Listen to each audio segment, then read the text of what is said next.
Okay, great. Hi, everyone. Welcome to tonight's class. We have an amazing class tonight. So before we begin, let me just say the names for tonight's class. Tonight's class is dedicated L'Schus and the merit of Tzvika ben Esther and Rivka Liad bat Miriam. And we're going to do the Nishmat Devorah bat Shmuel and Menachem ben Elchanan. And we're going to do also the Schut Mashiach, that we should merit to see him and to experience him as soon as possible, really, really as soon as possible.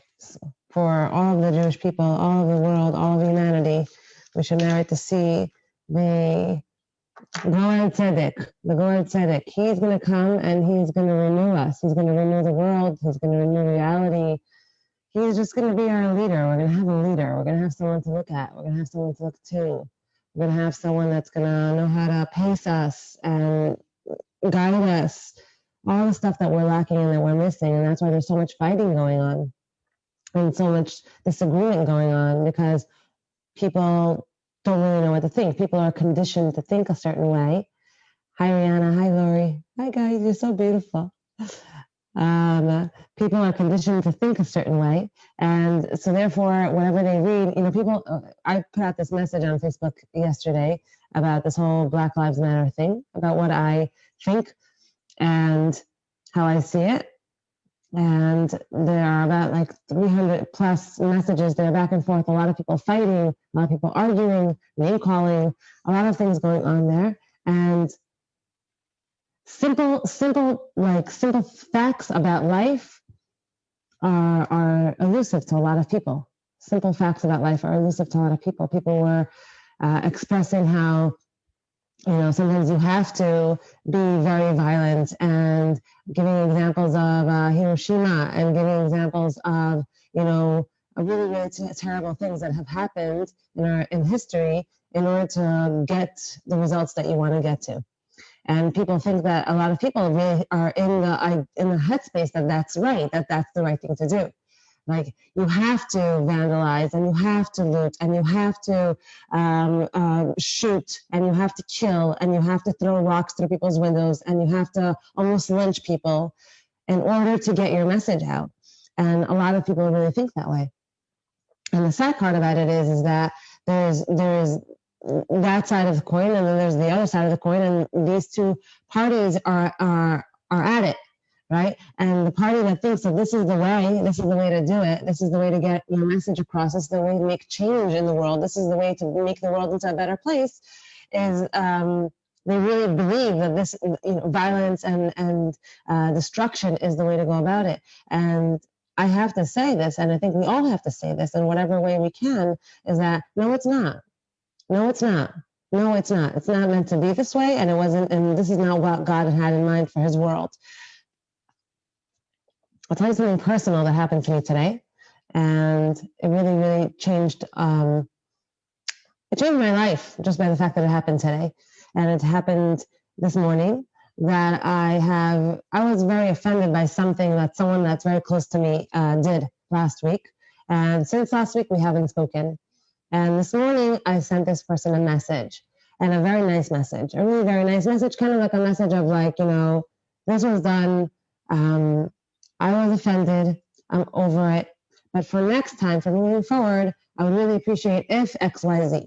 And the person responded to me like, you think this and this. Basically, it was like the response was very harsh.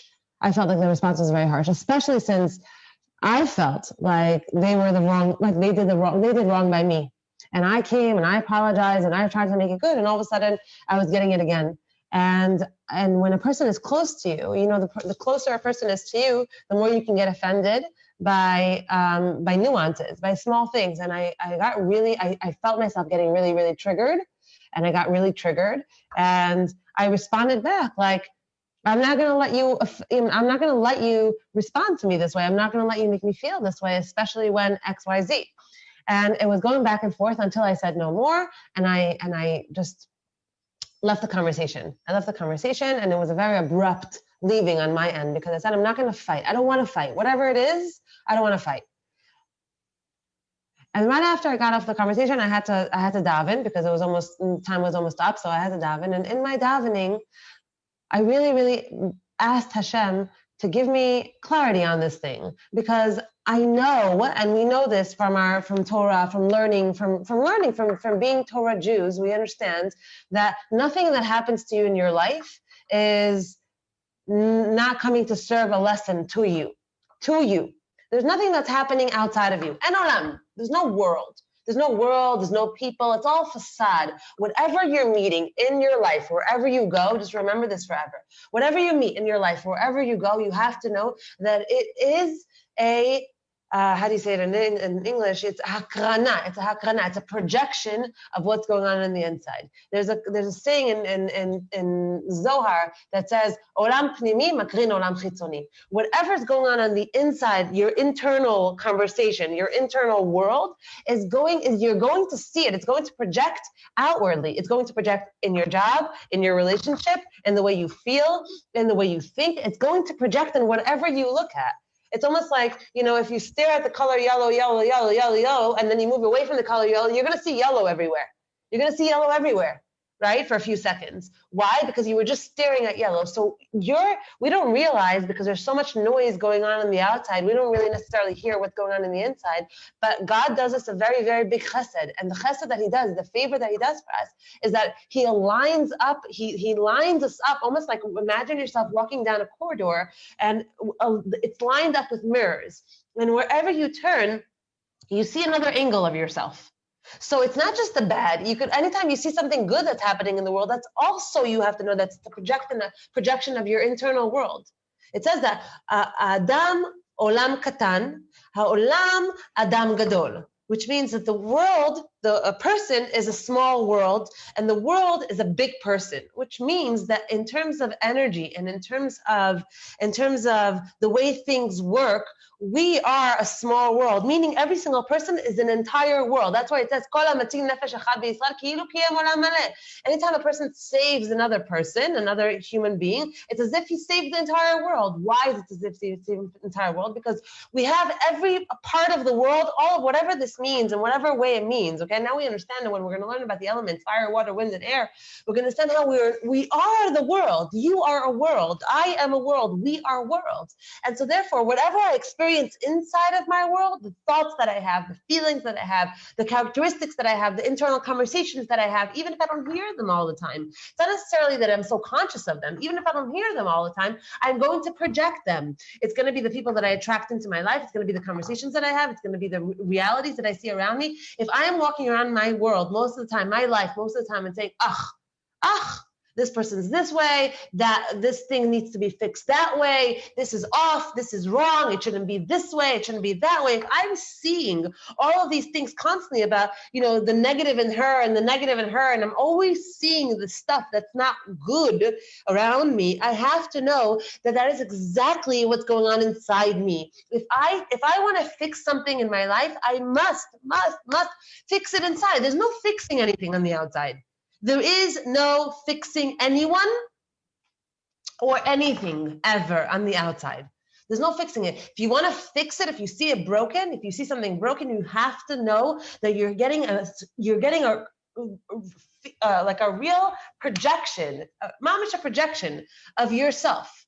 You're getting a projection of yourself. And the funny thing is that today, when I was telling her all these things that I was telling her, she was saying the same stuff back to me. No, but like the same exact, what she saw in me, what bothered her about me, I was like, oh my God, I'm saying the exact same stuff about you. It can't be. I know I'm not like that. I know I'm not like that. I know that it's obvious that you're like that because that's what you've done in the past few days. And of course I'm not like that. And she's saying, whatever she's saying that she's having beef with me, I see in her, but like word for word. And the second I saw that happening, I was like, okay, stop, Devorah, stop. It's happening. You're getting a mirror. Of course, I'm not going to see what she's saying about me. I'm not going to see that about me because it says, "En adam ro'eh nigeh atzmo." A person, it says in Rabbi Shimon writes, a person can't see his own negaim. A person can't see his own chesronot. He can't see his own shortcomings. You can't see your own shortcomings. You can have certain things that you're like, oh, I should work on that, I should work on it, but you can't see down to the nuances of your character. You don't see it. The only way you get to see it is when God gives you scenarios in your life where people are up in your face, where things are not working out for you, where you see that person being cheap and that person having anger issues and that person, not wanting to open up their home and their hearts and that person, and that's what you see. And you're like, I'm not like that. You have to know that the Baal Shem Tov says that we all, whenever we see something that's broken outside of us, something that's ugly outside of us, something that's frustrating outside of us, you have to know that it's like looking in the mirror and saying in the mirror, oh my God, look at that. Look at the mirror has something that the mirror is dirty. The mirror is not dirty. You have some toothpaste on your forehead or on your cheek. What you see in the mirror is a reflection of you. So it's not meant to make us feel bad. It's meant to make us fix. We're here in this world for 70, 80, tops 100 years. Maybe some of us will make it to 120. I have yet to meet. But let's just say, okay, we're here in this world. We're here to fix. We're really not here to this is going to be a little controversial, but what we think is a happy life is not what we're going to have. It's not. It's not what we're going to have. What we're going to have is a lived life. If we live it, that's the idea. And when you live life, then you end up being happy. Happiness, what we think is happiness, is taking a bite of that thing or smoking that thing or going to that place or being with that person or whatever it is. That's not happiness. That's pleasure. That's pleasure in little doses here and there. Once it's gone, it's over. Once it's gone, it's over. That's when you know that it's not happiness. Happiness is a state of being. Happiness is a presence inside of you. Happiness is an ability to be good and happy, meaning to feel good in the moment to moment without having it perfect, with having lacks and with having needs and not knowing how you're going to fix this and work that out and pay the bills and, all of that stuff, not having the answers to everything and still being good in your day-to-day, moment to moment.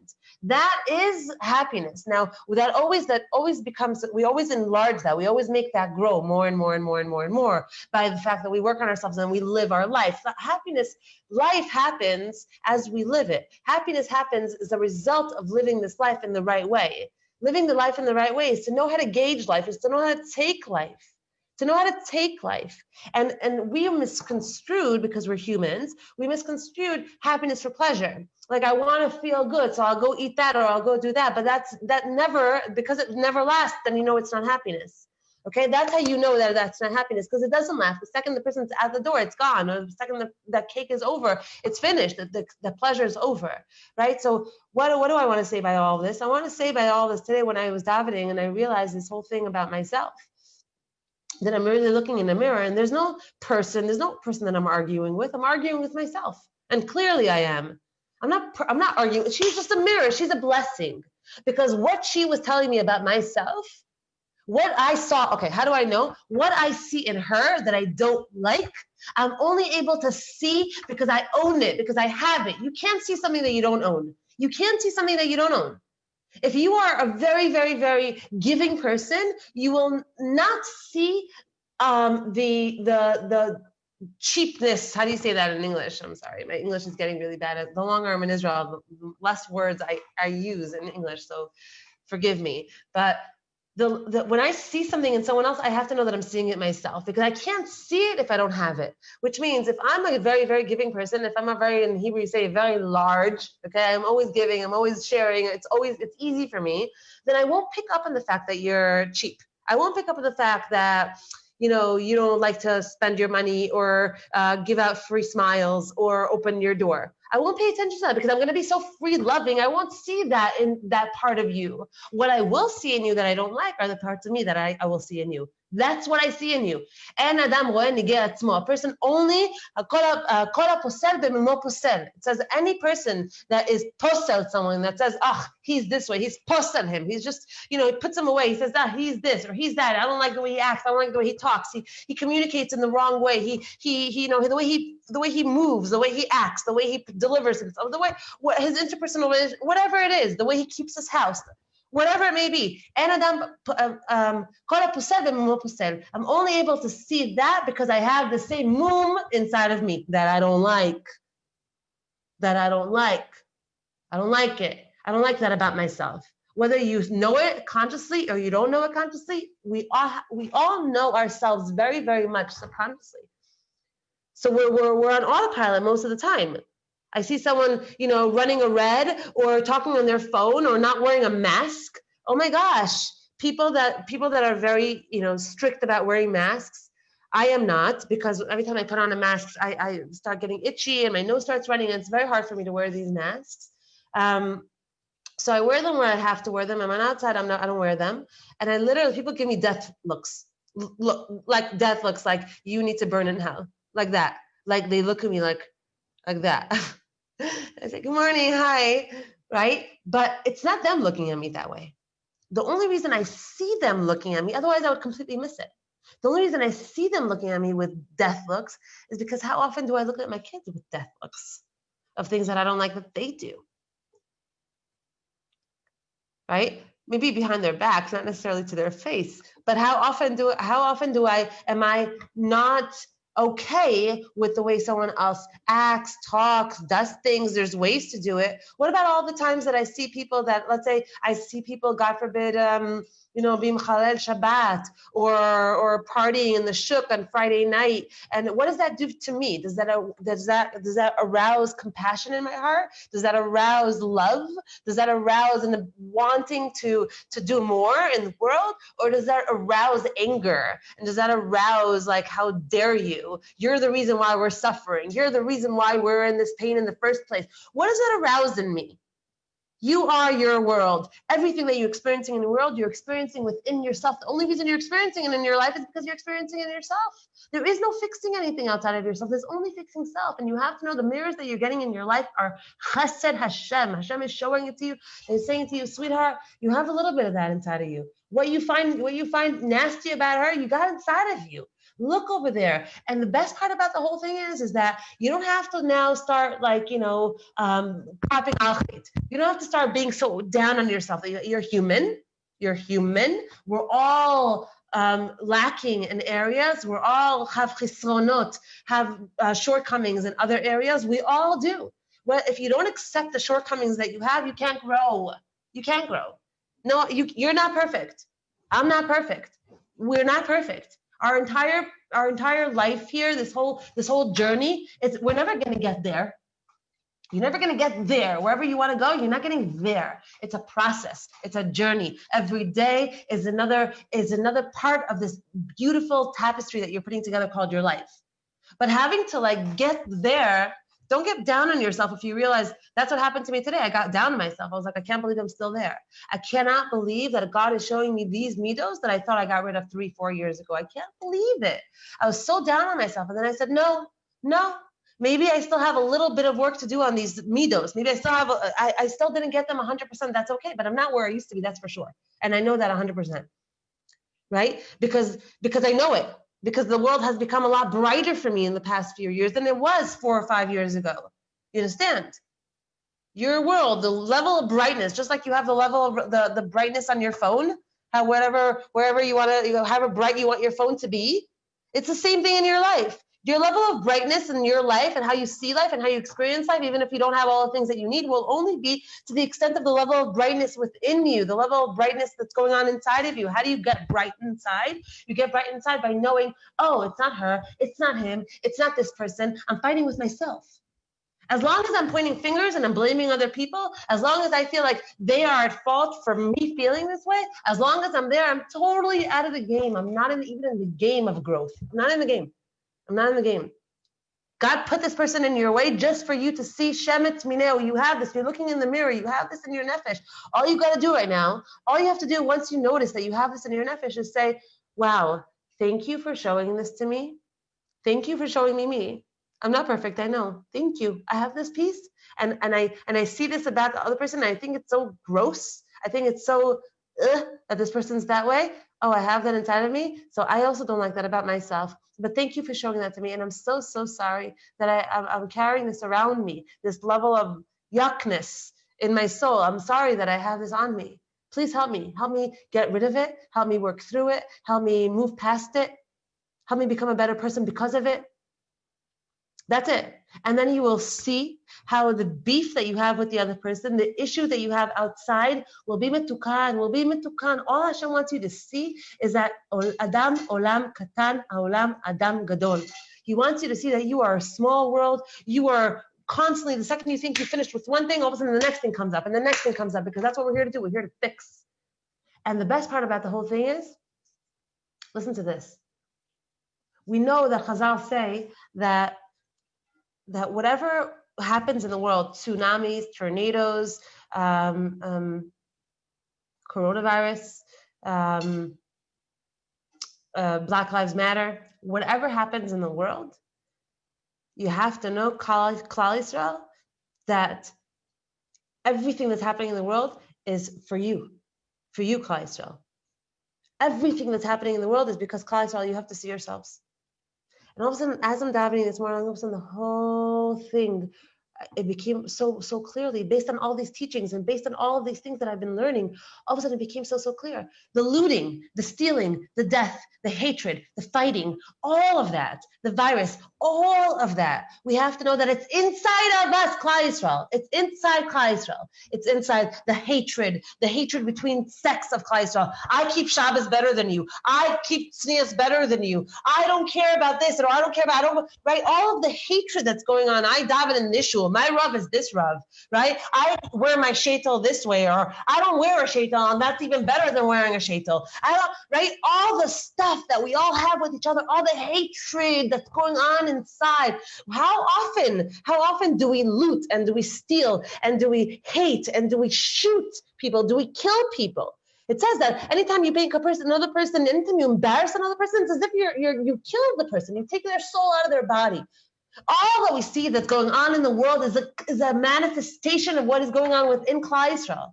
And you know why it's so explosive right now? You know why it's so big right now? You know why it's so scary right now? It's so scary because we are so close to Tikkun Olam. We're so close to getting to the end. We're so close to the finish line. We're so close to the finish line. And I'm not the one that's saying that. You have to understand, all the Gedolim in Eretz Yisrael are saying that. Gedolim, people that are very, very big Torah scholars that see beyond anything that we see, that me and you see over here. They are saying we are so close to the finish line. That's why everything's hitting the fan. It's all hitting the fan right now. But unless we understand that it's an internal issue, it's a Klal Yisrael issue. It's a Klal Yisrael issue, and the way to fix it, the only way to fix what's going on the outside, the only way to fix the death and the illness and the fear and all the hatred, the only way to fix it is to reprogram the internal hardwire. The internal hardwire is, I love you. It's not about you. It's not about you. It's never about you. It's never about you. You're just a manifestation of me. It's just me. Any fight that you have in your life, any machlokas that you have in your life, anything that you have going on in your life, you have to know that is what is contributing to all of the looting and all the hatred and all the killing and all. That is where that's coming from. That is where it's drawing its energy from. The Baal Sulam writes, or Ashlag writes, he says like this. He says that when a person sees, when they are in this experience of just viewing the situation outside of themselves and saying, oh my God, that's horrible. Oh my God, Baruch Dayanemes, Baruch Dayanemes, Baruch Dayanemes. How many times did we say Baruch Dayanemes in the past 3 months? How many times did we say, oh my God, that person died, and that person died, and that person died, and that person died? What do you mean? My friend in Crown Heights told me, she said that literally they didn't have enough Chevra Kadisha, they didn't have enough of the what do they call here? They didn't have enough of the cars that move the bodies from the hospital to the graveyard. They didn't have enough cars, so they send them messages. They send them WhatsApp messages to all of the community to ask them if people can volunteer their cars and come help, because they had too many bodies for the amount of cars that they had. They needed more cars. We lost thousands of people over the past few months. We literally have gone through a massive plague that has killed us physically, and now another plague that's killing us emotionally and socially and mentally. And whoa, so much is happening. Let's not talk about financially and all that other stuff that's going on. Okay, and the mental illness that's really creeping up on a lot of people right now because of the situation that's going on in the world.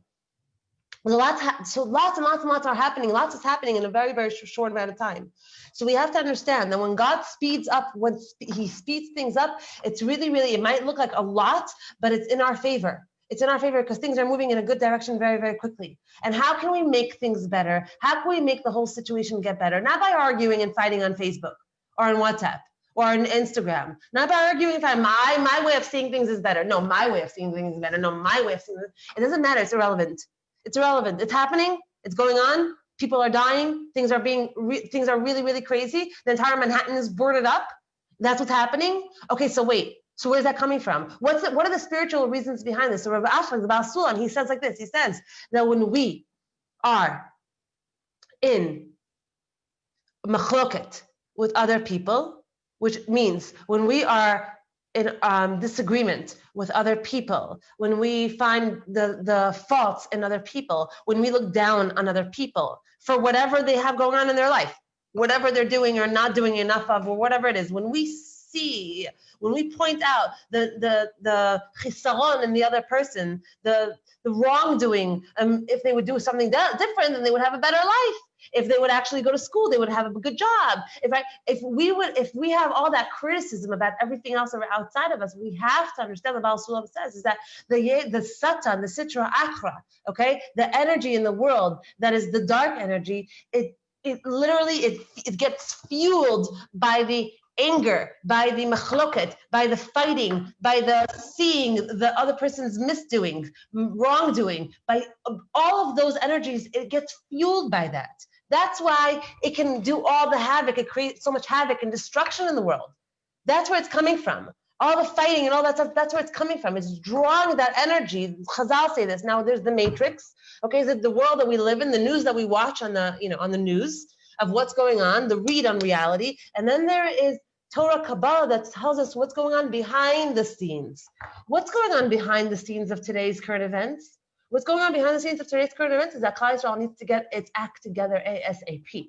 That's what's going on behind the scenes. We, me, you, in our personal life, with our friends, with our people, with our parents, with ourselves, we need to understand that whatever I see in the other person that I don't like and that's getting on my nerves, and that all the fights that I'm having in my life, all the disagreements that I'm having between myself and between myself and God and between myself and other people, I have to know that that is what is creating the havoc and destruction in the world. Otherwise, you don't see it, otherwise it wouldn't exist. It wouldn't manifest this way. It wouldn't manifest this way. I didn't have a fight with somebody today. I had a fight with myself today. She was just coming as a mirror. God just put her in my place because he wants me to wake up to these things. And boy, did I wake up to those things. Boy, did I wake up to those things today. Boy, did I wake up to those things today. And instead of being upset with her and blocking her, I should kiss her and thank her, even though she's going to think I'm a weirdo. But that's the idea. The idea is to understand that it's not you. It's not you that's looking at me with a twisted nose. It's not you that's talking to me from above and I feel like you're talking down at me. It's not you. It's me. And that's okay. Okay. Oh, okay. So now I see where I'm at. Doesn't mean that I'm only bad. It just means that, yeah, I also have these things that I need to see. And once we fix it on the inside, once we fix it within the Jewish nation, we will see that the rest of the world will get along. They will get along and they will love each other and they will love us. The anti-Semitism that's rising is because of the anti-Semitism that's rising amongst us. You understand that, right? The self-hating Jews. You understand that, right? The ones that can't stand the other person because he's wearing a black hat, or the other one that can't stand him because he's a tattoo. That kind of garbage that's going on. We're not our bodies. We are not our bodies. This body is gonna erode after a certain amount of time, but I am eternal. You are eternal. We are eternal. We're on the train and then we get off the train, but we are still going to be here, always, in another reality, in another dimension, whatever it may be. But I am not my tattoo, not that I have one, but I'm not my tattoo, and I'm not my hat, and I'm not wear my wig, and I'm not my gefilte fish on Shabbos, and I'm not my keeping Shabbos or not keeping Shabbos. I'm not any of these things. I am a soul in a body that's here trying to figure things out, and all along the way, I'm getting mirrors. That's that. So that was really, really, really, really, really on my mind, and I wanted to share that with everyone because all these arguments and all this hate and all this stuff, It's the hatred that's going on within us. And the hatred that's going on within us is the hatred that's going on within each and every single one of us. Okay? Within ourselves. Okay? And the only way to fix that, the way to fix it in yourself is three things. When you see something bad outside of yourself, when you interact, when someone cuts you off, when someone says something nasty to you, it's not her, it's not him, it's no one. En olam, there's no one else. It's all coming to you as a mirror. So you got to know when you see that person making that face at you, look at that person, take a snapshot of that person in your mind, see that face that triggers you in a nasty way, like, oh, what are you looking at? Turn your face away from me. I don't like that face. I don't like that comment. I don't like that. When you see, take a snapshot of that in your mind and say, that's what I look like when I put someone down. That's what I look like when I yell at someone. That's what I look like when I'm in the middle of attacking. That's what I look like when I cut someone off. That's what I look like. The way that I see, the mirror that I see over there, that's what I look like. Wow. First of all, thank you, Hashem, for showing me. I so much appreciate it, because otherwise I would go to the next world not seeing that about myself. Because and the second thing that you do is say, I'm so sorry. I'm really, really sorry that that's how I am, that that's how I act, that that's how I make people feel. And the third thing is, please help me change. Please help me become better.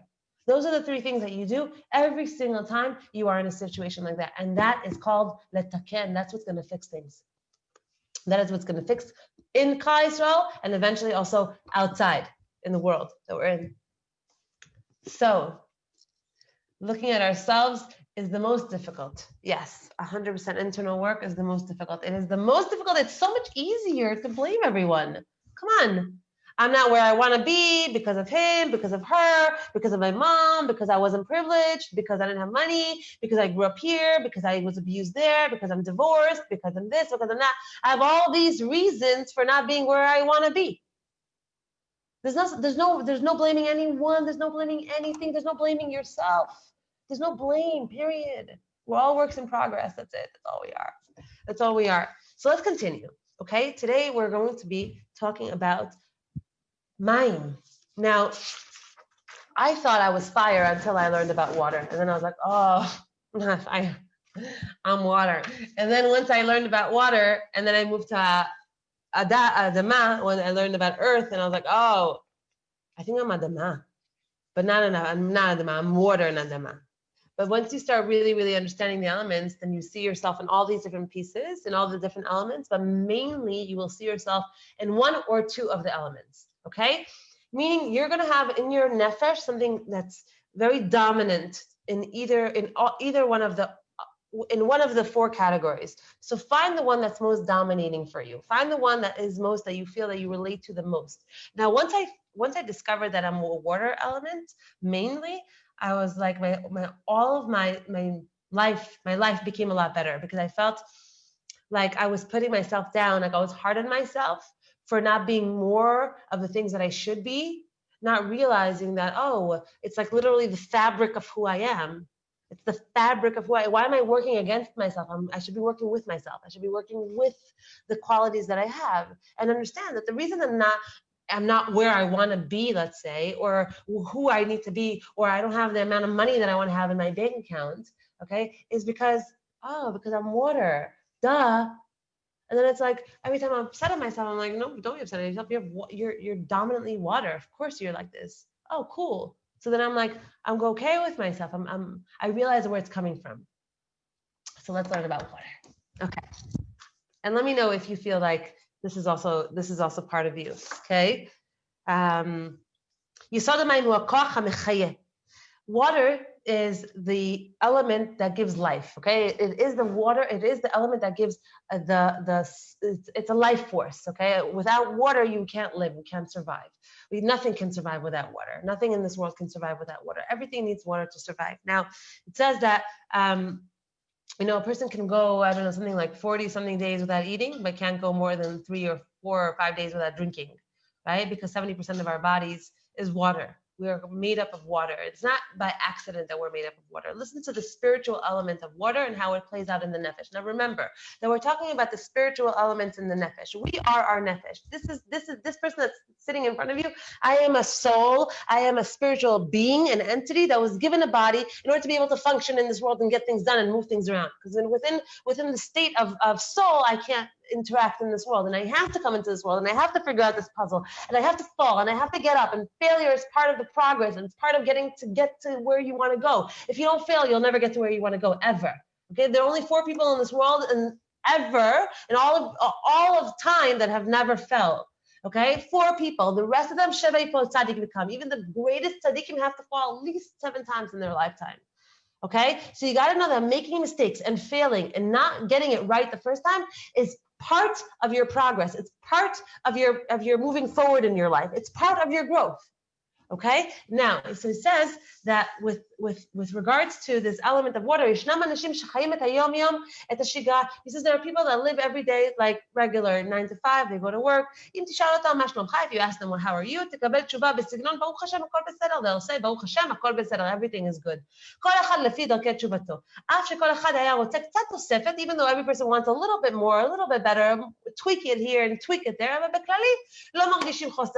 don't feel a huge, tremendous lacking in their life. They're good. They're basically good.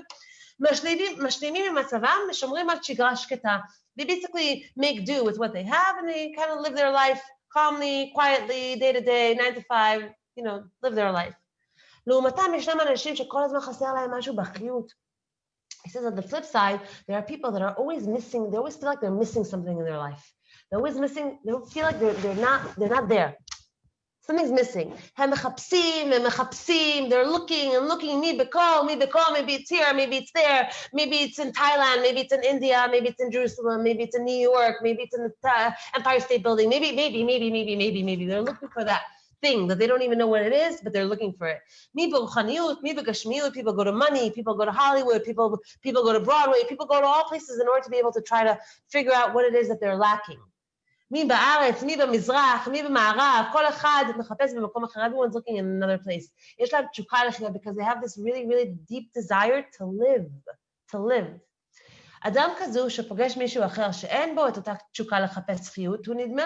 person like this, a person that's searching, that's seeking, that's never enough. They're always looking for more of this feeling of life. He says that a person like that meets a person that's is chill with like their 9 to 5. They're good. They're good with their like basic life, same, like that. They don't get it. They think this person, he says, they think this person's kmo even. It's like a stone. This person's like a stone, like a statue. How are you like this? How are you good with the same all the time? Where are you getting your you know what I'm saying? You don't feel like something is missing inside? What are you getting so much, how do you say sipuk? How do you say sipuk? Sipuk. Hold on. What are you getting so much gratification from? What's giving you so much gratification? Fulfillment. That's sipuk, fulfillment.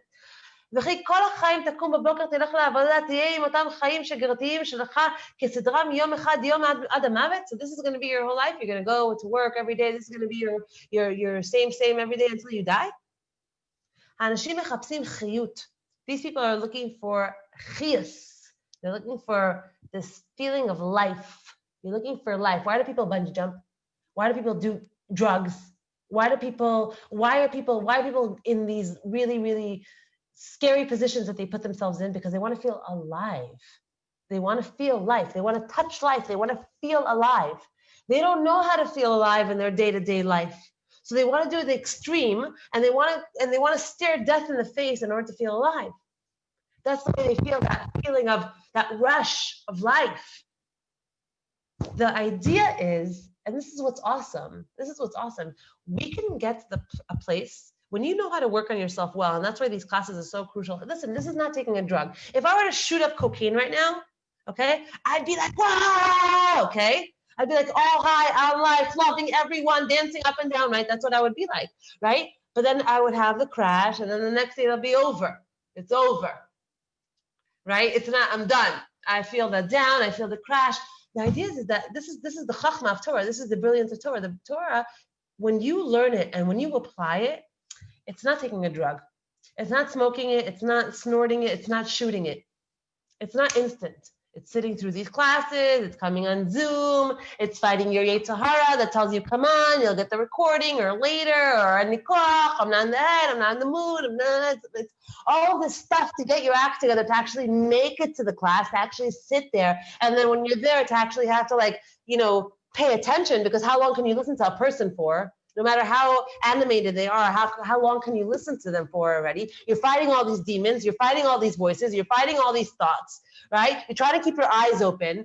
You're doing it's not taking a drug.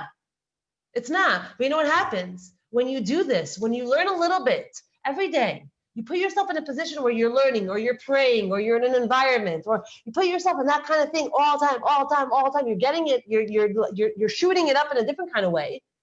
Okay, what happens to you is that in your day-to-day, all of a sudden you feel high, without taking anything, without even eating necessarily so much, without being around so many people, without needing all those things that you needed before to feel good about yourself, to feel good about life, to be high, to be hyper, to be excited.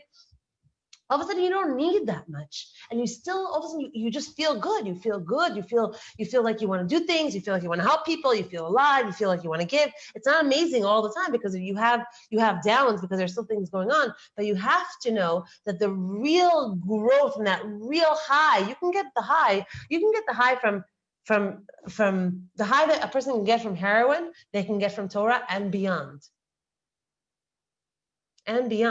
But it just comes in a much more, you have to extend yourself a lot more, and you have to push yourself, and you have to stay up, and you have to strain your neck like Rihanna, right? And you have to push yourself to get there. It's not easy. It's not a drug, but it is a drug, and it's awesome. So he says like this. He says that a person that has the Mime in them is always looking for that feeling of alive. Is always looking for that feeling of alive. A person that's like that, they have to know that the main element in their Nephesh that makes up their Nephesh is Mime, is koach hachiyut. They're always looking to taste life. They always want to feel alive. They're always going after the stuff that makes them feel alive. Always. They can't help it. They're junkies. They're junkies for life. They have to feel alive all the time. They can't just have same. I remember when I was younger, and I was actually within trying to fit into the box, and trying so hard to fit into the box, and all my friends were doing it, and it was so easy for them. Having like a really normal job, and going to school, and getting your degree, and then going for that profession, and I couldn't do it. I remember crying and having such a hard time. It wasn't that I couldn't go to work. It wasn't that I couldn't go to school. It wasn't that I couldn't pay attention. I just couldn't do it every day. I needed every day to be different. I needed every day to give me something different. I loved going to work, but I can't come back tomorrow because I was just here for 7 hours today. I'll see you next week, because I can't do this now again for another 7 hours. I need to do something else, because I'm tapped out of that. I need to do something different, because if I do the same thing every single day, what happens to me is that I feel like I get dried up.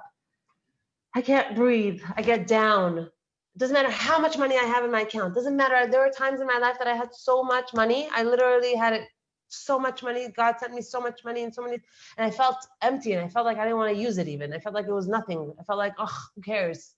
I was like giving it to people and blowing it on my friends. I didn't feel like it didn't fulfill me, because there's something else that fulfills me way more than money. There's something else that does it for me way more than money, and that's what I feel like I'm a junkie for. That's my drug of choice. That is the Mime element in a person's neshama, in a person's nefesh. The Mime element is the part of you that doesn't let go. You are always running after that thing that makes you feel alive.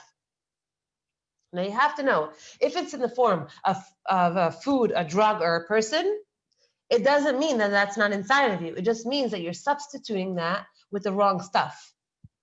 Meaning you think that your high is going to come from being with that person, or using that, or going there, but when it's over, you still feel that need. Even more, you feel that need.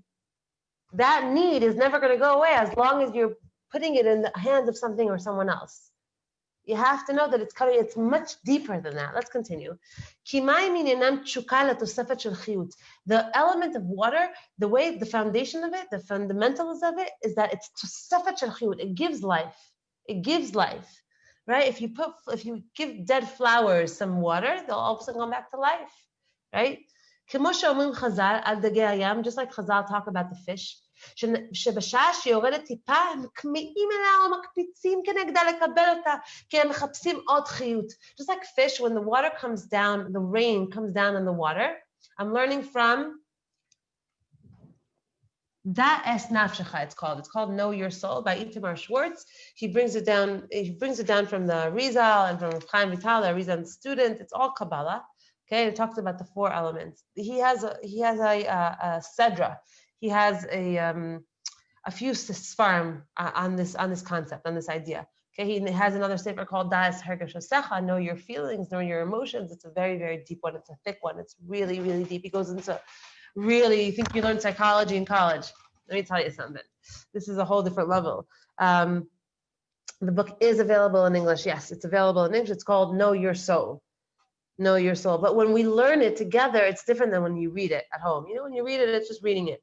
When you actually learn it and listen to it being explained and learn, it's a whole different level. But get the book. If you can get the book, get the book. I actually got this book in America. Okay, I got this book in a bookstore in America. So it says like this.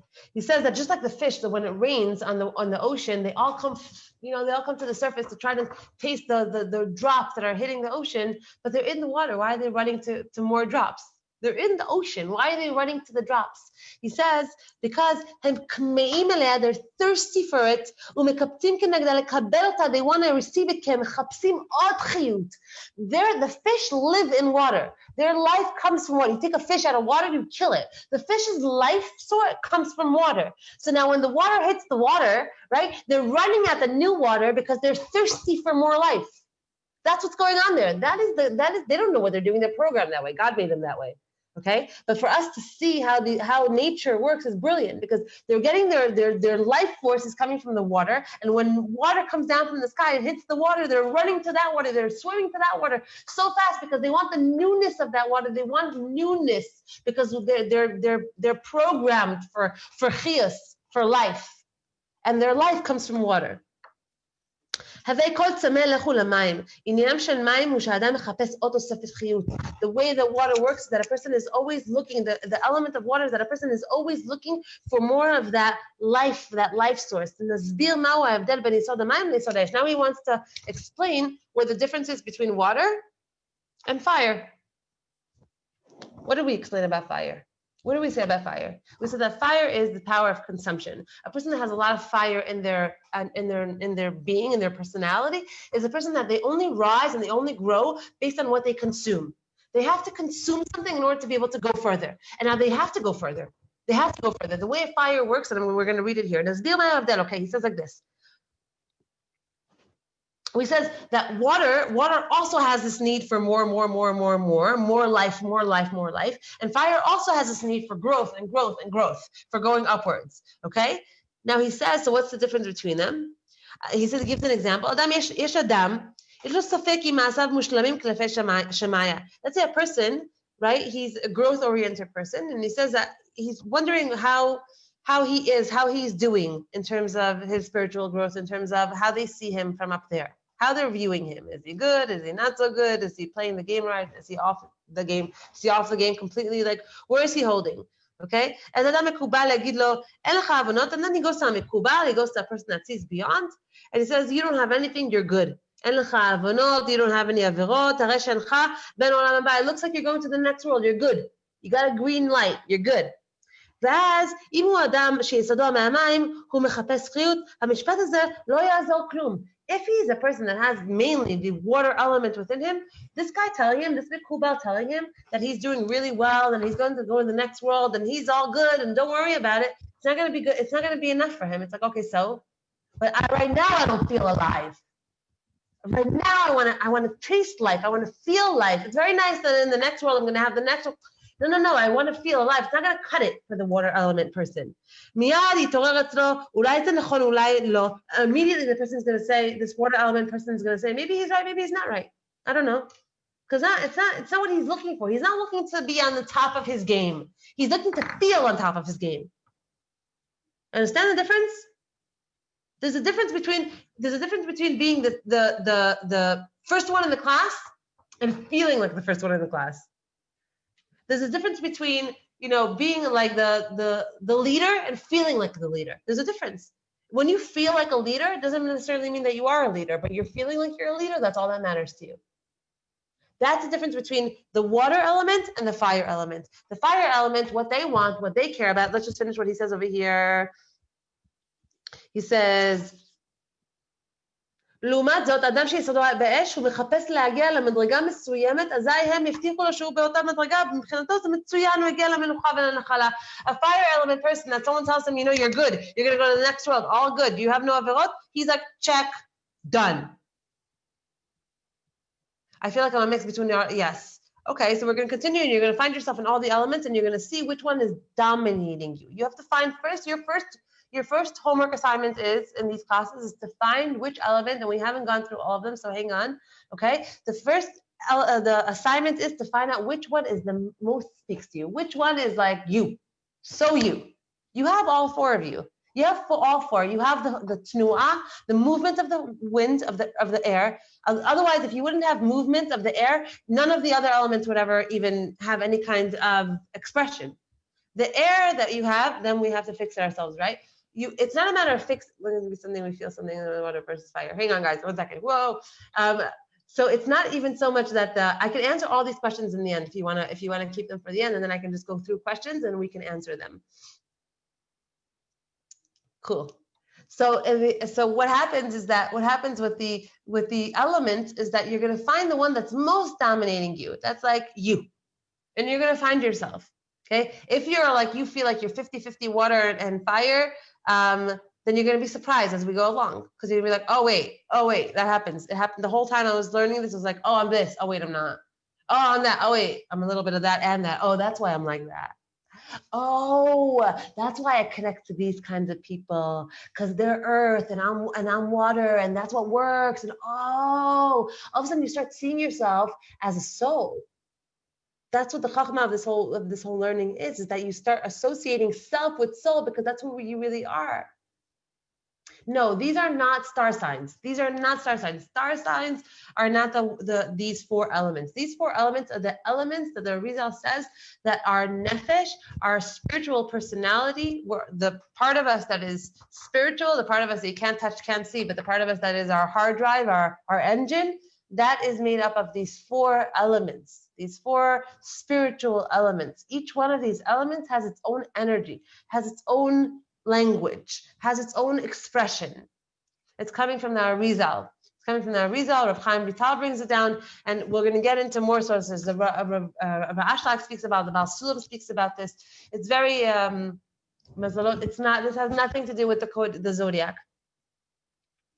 The month that you were born in has very much the month, the hour, the day, whether you're born in the night or the daytime, right? All of that has very, very much to do with your neshama and your yud, what you came into this world to do, your mission, all of that, 100%. The moment that you came into this world, you came out into the air in this world was destined. Right? Nothing, every moment, the moment that the child is born, that's why it's very important to, let it happen and have the child naturally and try to let it come when it's supposed to come, because it has a very, very specific time that it comes into this world. And even some people that have, they take how do you say it in English? I don't know how to say it in petotzin, and say it in Hebrew, right? Then they're delivering their baby, not in a epidural, the thing that makes it come faster. In Hebrew, you say petotzin, I don't know how to say it in English. A lot of times they get stuck, dafka, because they took the medicine that's supposed to make it faster, make the labor go faster, make the baby come out faster. Yes, petosin. Dafka, because of that, then they can get stuck, because the baby will come out. The person will be born the moment they're meant to be born. The moment. Why? Because it's aligned with their mazal, with the star that they're born under. It's aligned with the hour, the day, the time of day. All of that has very, very much to do with your mission in this world. But what we're learning right now is not that. What we're learning right now is a different part. Okay, we're very huge beings with a lot of components to us. The reason that we get stuck so often within ourselves is because we're so big. Is because we're so complex. Is because there's so many moving parts here. That's why we get so stuck often. That's why we look for shortcuts, but they never cut it, ever. They never cut it, right? So because we're so complex. If we were an animal and we were a lot less complex, or a plant and we were a lot less complex, or a rock and a lot less complex, then we would have a little bit and we would be all good. We would have our little grass and we would be fine. We wouldn't be looking for another thing and another thing and another thing and another thing. Okay, so I got to this house and now I want a better house. I want more. Now I see all the defects in this house. Now I see what's not working for me in this house. Now I want the next thing, the next thing. Where's that coming from? It's coming from the complexity of our being. We are made up of very many different things. And what we're learning right now, the 4 elements, is the elements of our personality. It's the elements of the Nephesh that you were sent in this world with. Now find the one that's most dominating in your neshama, in your Nephesh, and you will see how your life will turn out a lot. It'll be a lot better for you. It'll make a lot more sense up here for you. And you'll know how to work with yourself better. So he says the fire person will get to, let's say the person will say to them, you're good. They'll be like, cool, I'm good. That's all I need. A fire element person is a person that needs to get to the top because he needs to be the top. He needs to be number 1. He needs to be the best in his job. He needs to get the most money. He needs to be the thinnest. He needs to be the strongest. He will push himself and push himself and push himself until he gets to the top. It's not enough. Not enough. Until he makes it to the top, wrong, it's not enough. He needs to be at the top. He needs to be rubbing shoulders with the millionaires. He needs to be rubbing shoulders with the Talmidei Chachamim. He needs to be, whatever group he's in, he needs to be the top over there. He needs to be the spitz. That's the fire. He won't feel good. He won't feel alive if he knows that he's even one rung underneath the top. It's not enough. The way he gets his life, the way he feels alive, is by consumption. By consumption. I will consume the step that I'm on right now in order to get to the next one. I consume the step that I am right now in order to get to the next one. I will burn my bridges in order to be able to make that jump, that leap, in order to get to that place. I will do whatever I need to do in order to get further, further, further. And a lot of times, people that are like that, if they don't fix themselves and they don't help themselves, oftentimes what happens to them is that they'll step on people in order to get to the top. They'll crush people in order to get to the top. They'll do whatever they have to do in order to get to the top. Whatever they have to do in order to get to the top. They can't help it. They can't help themselves. Now, all of these elements, once you get them, once you understand them, then we're going to move into, okay, but how do you fix them? Because a person that has a lot of fire in them, that's awesome. Fire is amazing. Fire warms everything up. Fires, we couldn't live without fire. But fire can also consume and it can also burn, right? We have to know how to have fire and how to have fire in a balanced way. We have to have water and have water in a balanced way. Because if water is great and water is life source and water gives energy to everything, gives life to everything. But a tsunami is not very good because that's water without boundaries. That's water without limits. So you can have a person that's thirsty for more of that thing that gives them their sipuk, that gives them their satisfaction from life. But if they don't know how to put boundaries around that, meaning if they don't learn how to find satisfaction from the things that are not so satisfying to them. Let's say, for example, my worst chore is dishes. I literally hate doing the dishes. It's a hate thing. Like it's hate. There's hate. Every time I look at the sink and I'm like, I have dishes. And I also hate using plastic. So I'm stuck, between a rock and a hard place. So it's hard. But you too, Vivi. Yeah, I know. I feel it. There's so many people that hate doing, and then there are people that come over and they're like, doing the dishes is like therapy for me. I'm like, really? I can give you free therapy. Whenever you need, free therapy in my house, by my sink. So maybe it's because we're more water. I never thought of that. That's a good one. Could be. I don't know. We have to think about that. What is that? Everything means something. You don't stam like something and not like other things, But in any case, so a person like me that loves, I can go to Kvarim all day. I can go to Kvarim all day. Give me cavers, give me cemeteries. I've been like this since I was a little girl. I used to get off the train in Brooklyn and go to the Avenue M cemetery and just walk around there and not know. I wasn't in Israel yet. I didn't go to Kvarim. I didn't know those things existed. The Lubavitcher Rebbe was still alive, so there was no Ohel. So I didn't know those things existed, but I had this pull constantly to go to the cemetery, to go to the cemetery, to go to the cemetery. And I would just walk around random Jewish cemeteries in New York and just say hi to all the dead people. And I didn't even know why I was there, but I just felt like I needed to be there all the time. And now that I live in Jerusalem, right, when I was living in Rehovot last year, part of the reason why it was so difficult for me to be there was because there were no graves around. There were just no graves anywhere. I know it sounds insane. I didn't do this to myself. I came this way.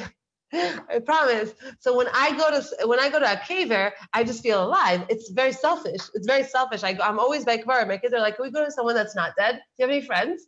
I'm like, why? We can go to Rachel. We can go to Shmuel. We can go to Shimon Tzadik. We can go to, right? And my favorite place is Hebron. It's like, which is like literally like a cemetery. So why am I saying this? Why did I say this? Oh, because I can literally spend my life by Kvarim, and I can't spend my moments near the sink. So a person that has a lot of water in their being, they're naturally looking for the things that are going to give them more of that life. I don't feel life when I'm by the sink. I feel death when I'm by the sink, and I feel life when I'm by death. Get it? So that's what's going on. So I don't feel that when I'm there. But because I don't feel that, I have to specifically force myself to do the things that don't scratch my itch. They don't. Because that's putting boundaries around your element. If you don't put boundaries around that water, you get a tsunami. If you don't put boundaries around the fire, you're going to burn things down. You're going to burn things down. You're going to burn down relationships and burn people and burn. You're going to burn. Reb Shimon Bar Yochai, when he came out of the cave after learning from, so it's not stam that he burned the guy that he looked at. He was all fire. He was all by consumption. That's how he grew. That's how he was. He was all fire. So Hashem said to him, go back to the cave. Go back to the cave. It's all there. It's all metaphors. Go back into the cave. What does the cave mean? He buried himself into the ground. What does it mean to bury yourself in earth? To bury yourself in earth. Earth. We're going to get to it, but earth is kacha ma'atzev. Earth is all about boundaries. It's all about structure. It's all about organization. It's all about people that are very organized, very attention to detail. They're earth people, right? He told them, go back into the earth. Go back into the cave. The cave meant the earth because that's where they dug themselves into the earth. And then they came out on Shabbos and they put on their single, him and his son, their single Shabbos shirt. That's what they had. They had one shirt. So when he came out and he started burning the world, Hashem said, go back into the earth.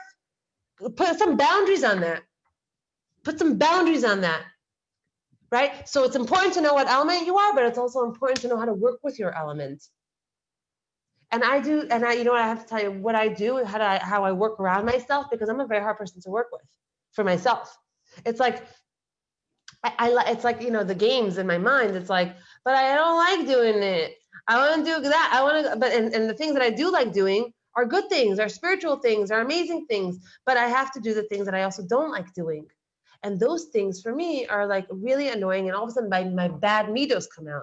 I don't want to be here. I feel like if I'm here, if I'm standing by the sink, or if I'm stuck in traffic, or if I'm doing things that I feel like are irrelevant to me, they're just irrelevant. I could be doing so many better things. I could be giving a class. I could be learning. I can be praying. I can be talking to people. I can be helping the old man. I could be doing all these different things. I could be walking. I could be running. I could be making a juice. I could be doing all these healthy things in my life. But Hashem has put me now in this traffic. Hashem has put me now changing this diaper. Hashem has put me now in this position. Those are the boundaries. Those are the boundaries that he puts around you. Getting frustrated by the boundaries. What happens when we get frustrated by the boundaries and we don't like the things that we don't like and we just go after the things that we do like is that we take the things that we do like and we overexpose them. You know, just like you overexpose a picture with too much light, you can get the most amazing picture, but if you put too much light on it, you can't see anything. It's the same idea. When there's no boundaries around my element, I'm overexposed. And then my light, the part of me that I want to shine out, won't go far. It won't go far at all. So he says like this. We're just going to continue. We're going to finish with the water today. We have to finish with the water today because we're moving into another element tomorrow, next week. Okay, so he says that. Hold on, my mic fell. Hold on. Where'd it go? Excuse me. Okay. Here it is. Okay. Hi, guys. You're all so cute. Hi, Rachel. Rachel. Are you Rachel or Rachel? Rachel? Okay. So he says like this. This is the difference between fire and water. Their foundation, their roots are also different. The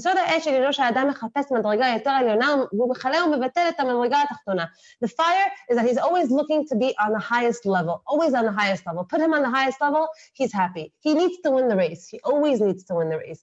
If he knows that he's on the highest level, then he calms down, then he's happy, then he's satiated. He doesn't feel like he needs to feel alive. He doesn't feel like he needs that feeling of aliveness. He doesn't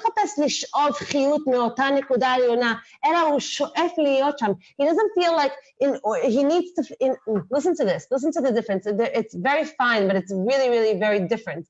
The fire element doesn't get his life force satiation from getting to be to the top, to being the first one in the the leader. He doesn't feel that aliveness from getting there. All he gets this aliveness, he gets this feeling, he calms down knowing that he is there, knowing that he is in the first seat, knowing that he does have the best job, knowing that he does make more money than anyone else in the company, knowing that he is the best firefighter, is the best Hatzalah man, is the best chairman, knowing that he's the man.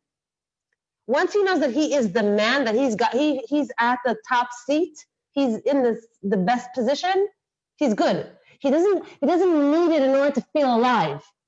He needs to know that he's there in the right place, in that place. That's it. Understand? The water element person, the water, ודאי שהשגרה יוצרת לו חיות, okay? The water element person, he says, the water element person is that he doesn't care to be the top, he doesn't care to be the second, he doesn't care to be the third. He only cares to feel alive. That's all he cares. That's all he cares about. So you can be in a company, if you're a water person, you could be in a company, you could be making the most money, you could be the top, you could be the chairman, you could be the president, you could be at top of your game. But if you don't feel alive from that, you'll quit. You get it? The water element will quit, will leave.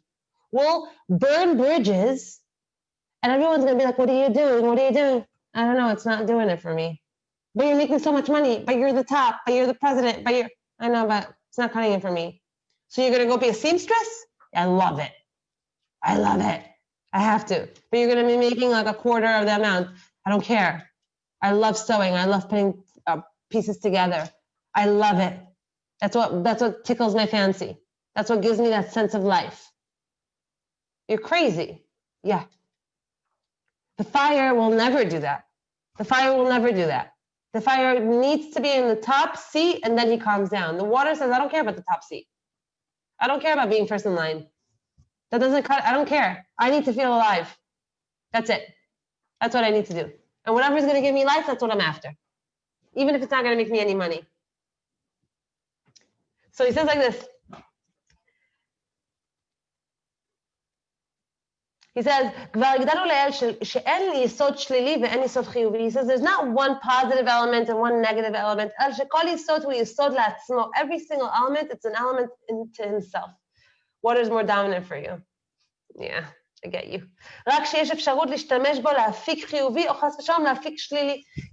He says you can either use it for the good or you can use it for the bad. Now, we're going to move in the next time we're going to get together here. What we're going to start learning, okay, is that we're going to start learning how we're going to learn about Earth and how Earth works, okay? And then we're going to look at all the downsides of every single element, all the upsides of every single element, and then you have to start making charts for yourself.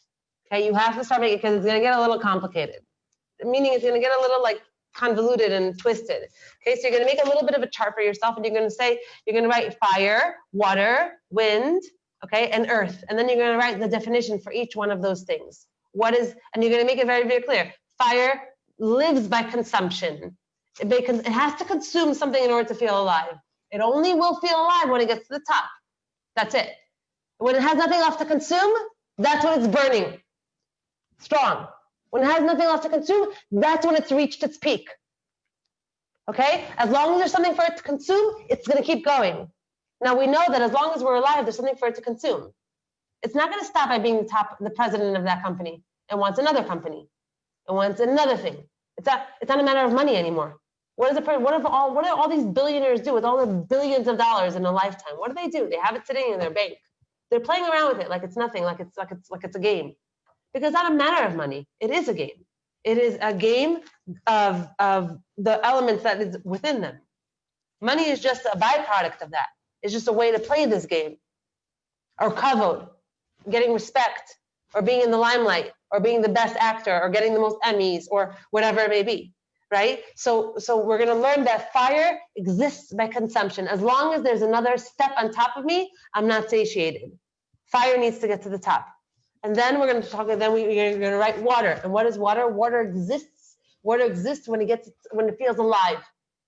It feels like it feels alive when it exists. It has to feel alive. It has to do something that it's satiating for the person, whether it has to do with money or being in that relationship or whatever it is. No. I need to feel alive. Period. And then we're going to move into. And then we talked about air. And what does air do? Air is all that movement. It just needs to move. It doesn't have a direction. It just needs to be moving. People that are always moving, just need to be moving. They're not even doing anything. Why do you keep cleaning the same thing over and over again? You keep cleaning the same countertop. It's clean. They just need to keep moving. And they'll fold the clothes and then they'll color coordinate them. And then they have to keep moving. And if they're not moving in their house and they're moving outside of their house and they're moving here and they're movers and shakers. That's air. Air is always needing to move. They're even not doing anything necessarily important.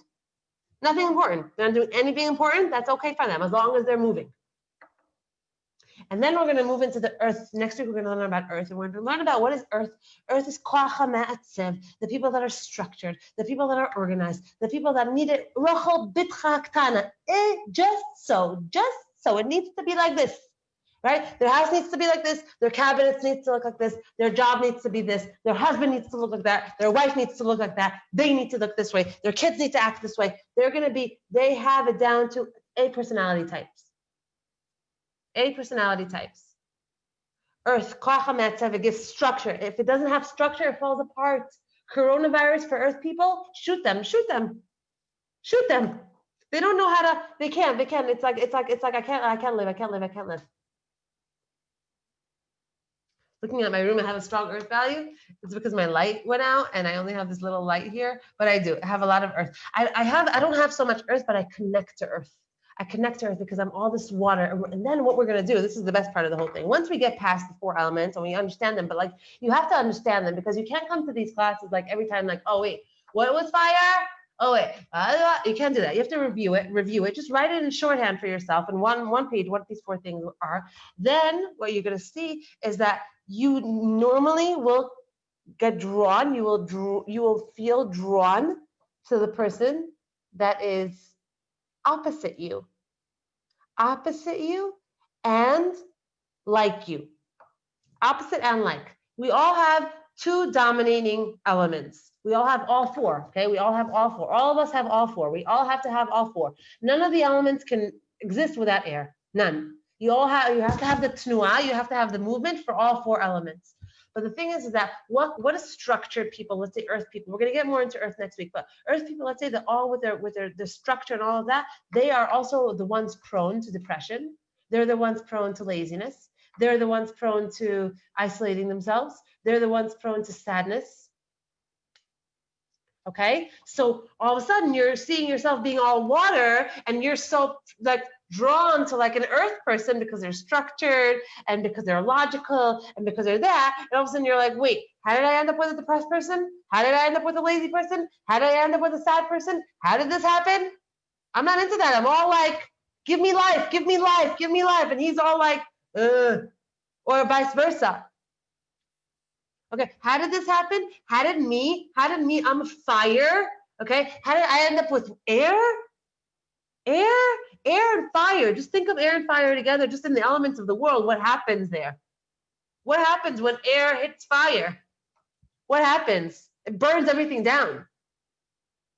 All of the elements can get along and can live in sync when they have a certain structure to them. And that's what we're going to learn. We are going to learn all the elements. We're going to learn how you're going to see all the people in your life that you have real good relationships with.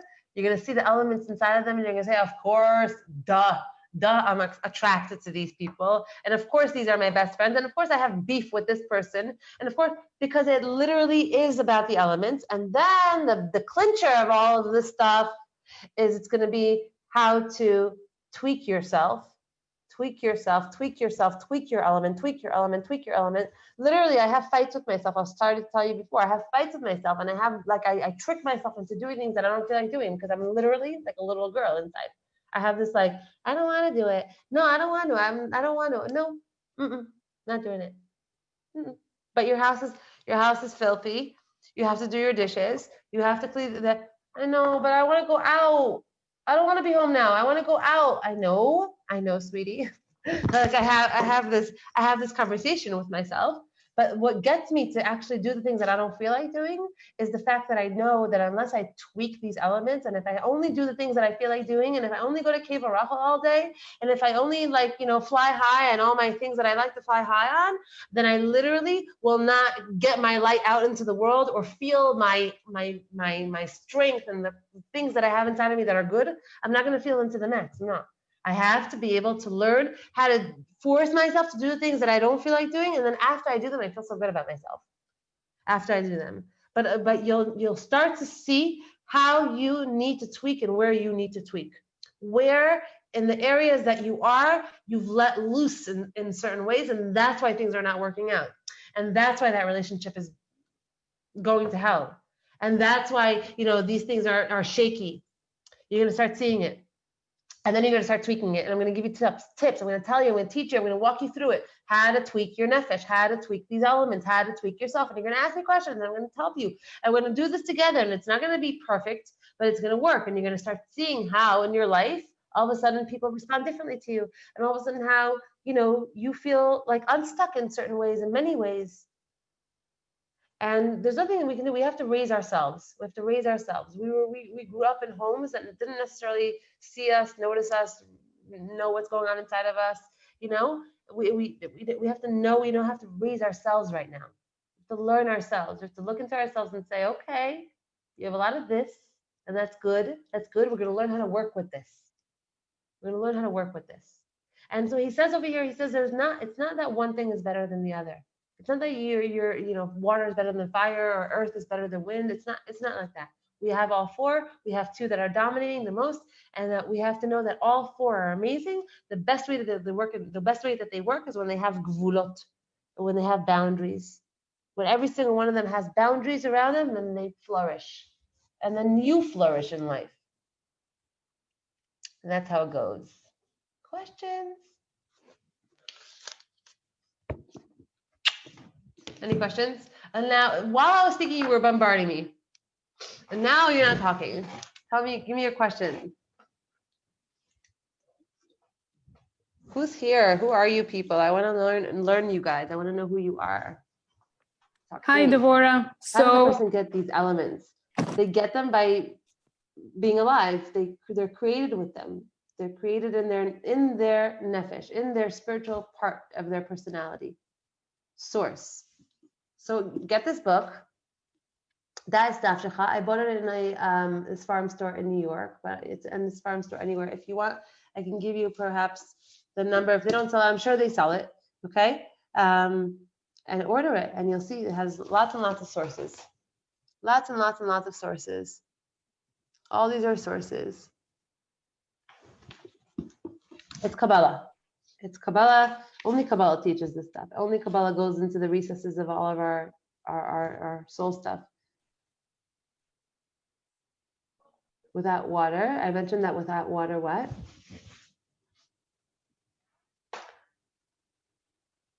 Someone's asking something, and I think I got cut off. The sources are all, please write in chat the title of book and author. Okay, I will write it in the chat as soon as I figure out how to get to the chat box. I'll write it. It's okay. If anyone has a question, they can raise their hand. Okay, I'll do that afterwards. Okay, I'm gonna give it to you afterwards. Anyone have any more questions? And stop. I said this in the beginning. I don't know however many of you heard this, but please know that the amount of love that we can give ourselves in terms of accepting ourselves and the parts of ourselves that are damaged and that are broken, and knowing how to talk to ourselves and talking ourselves through it will get us to getting through it. As long as we are in a place of, oh, I'm this and I'm this and I'm this and I'm this, then I'm really not going to be able to make peace with myself, and I'm not going to be able to progress in my life. You will notice negative things about yourself a lot, especially the more you learn Torah, the more you'll see the parts of you that are not so nice. Okay, but in seeing those things, you have to know how to see them. You have to know how to gauge them, and you have to know how to be your own best friend, and know that it's part of your mission in this world. Okay, I missed the question. Sorry.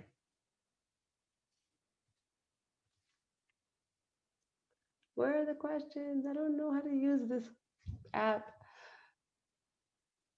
Vivian, are you on? Can you show me the questions? Yes, I'm here. So someone was asking, basically every person has water, and water enables the person to have anything. Hi, Galaxy J3. Hi. Devorah, can you hear me? Hi, Hadar. So cute. Hi, Yesti. Is that your name? Yesti? I love it. Take this off. Mic. Okay. Can we unmute people so people can talk? You need to unplug your mic. You did. Hi. Okay, so you just ask your questions. You don't have to type them. You can just ask me. You hit us, Esther. Beautiful. I love it. I love it. Okay, I'm going to mute someone that raised their hand. Let's see. I have a question. I'm not sure. Oh, sorry. On mute. Okay. I think it's easier for me if you just ask the question and then type the question, because it disappears in a second. Like I don't finish reading it and then it's gone. Yeah, I don't think we have any more questions. Yeah, we had a bunch and they all disappeared. No, it was like comments. People were saying thank you. Oh, of course. Okay, cool. Fine. All right, so we'll see you next week. Same time, same place. We have another class on the same Zoom channel at 7:30 with Rabbi Sprung, so everyone tune in later, 7:30 p.m. Eastern. Cool. Rabbi Sprung is amazing. Love him. Okay, great. Have a good one, everyone. Thank you. Be happy. Be good. Love you.